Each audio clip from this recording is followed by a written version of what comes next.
Students, today we will start a new chapter, Writing and City Life. Okay, from the first unit, the earlier society.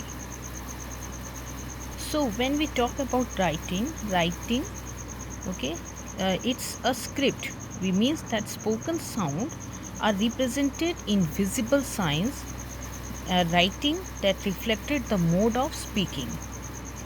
And cities and the towns are not just places with large population, it is when an economic develops in spheres other than food productions. So why there is a need to learn about Mesopotamia? Okay, so here you see when we talk about Mesopotamia, it is a what? It is a Greek word, meso meaning middle and potamus means river. So it's a middle land between two rivers. Okay, so and when we talk about the location, it is located in the modern part of Iraq. Ancient Mesopotamia refers to the place where human first formed civilization. So the civilization, the condition of being civilized, social organization of high order marked by the development and use of written language and by advance in arts and science, government, okay. So it was here that the people they first gathered in large city, learned to write, create government. For this reason, Mesopotamia is often called the cradle of civilizations. So first civilizations which we talk about, okay, the first place where the place where human first formed civilization. So if we talk about the city life that began in Mesopotamia, so land between the two rivers, the Tigris and Euphrates, okay, that is now a part of the Republic of Iraq. Today this land is located mostly in the country of Iraq that we talk about it. There are also portions in southwestern Iran, southeastern Turkey and northeastern Syria. So Mesopotamian civilization is known for its prosperity, city life, its vast and rich literature, mathematics and astronomy. So that's the reason that we study or we learn about Mesopotamia civilization. When we talk about the writing system, Mesopotamia writing system and literature spread to the Mediterranean, northern Syria and Turkey. Okay, after 2000 BC, the kingdom of the entire region writing to one another, and the pharaoh of Egypt, okay, in the language, and they use the language and script of Mesopotamia. So here, what we will explore the connection between the city life and the writing, and what are the outcome of a sustained writing. So here you can see earliest known civilization in order. So in the beginning of the recorded history, the land, mainly the urbanized south, was called the Sumer and Akkad. So the Sumer or Sumerian were the first human to form a civilizations.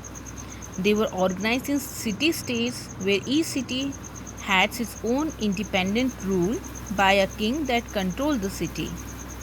Then the Akkadian came next. They formed the first united empire, where the city-states of Sumer were united under one rule.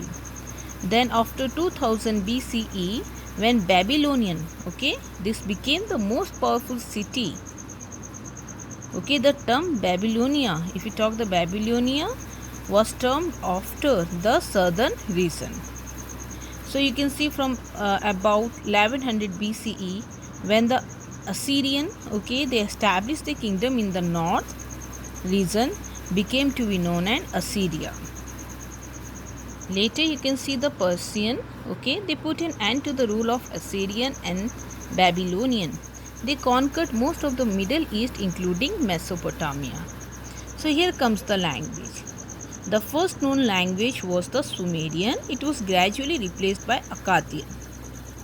Okay, Akkadian speaking people arrived in this region in 2400 BC.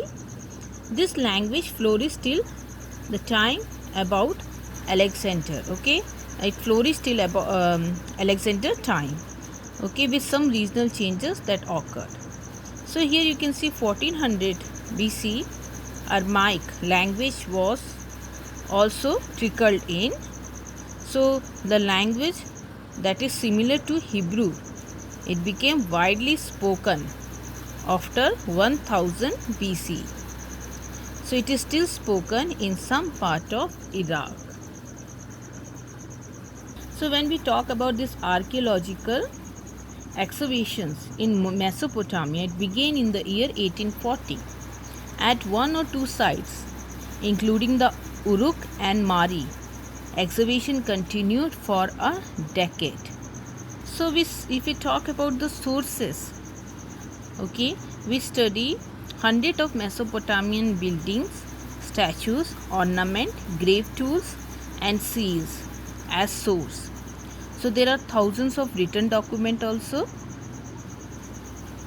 So here we will discuss one such important sources. So if we talk about these European countries, okay, for them Mesopotamians was very important, okay, because of the reference in the Old Testament, here the first part of the Bible. So you can see the book of Genesis of the Old Testament, they refer Shimar, okay, meaning Sumer, as the land of the brick built city, or you can see as a land of the cities built by bricks. So here you can find the travelers and the scholars of Europe look at the Mesopotamia as a kind of their ancestral land. And when the archaeological works began in the area, so there was an attempt to prove the literal truth of the Testament. So now they want to prove the literal truth of the Bible.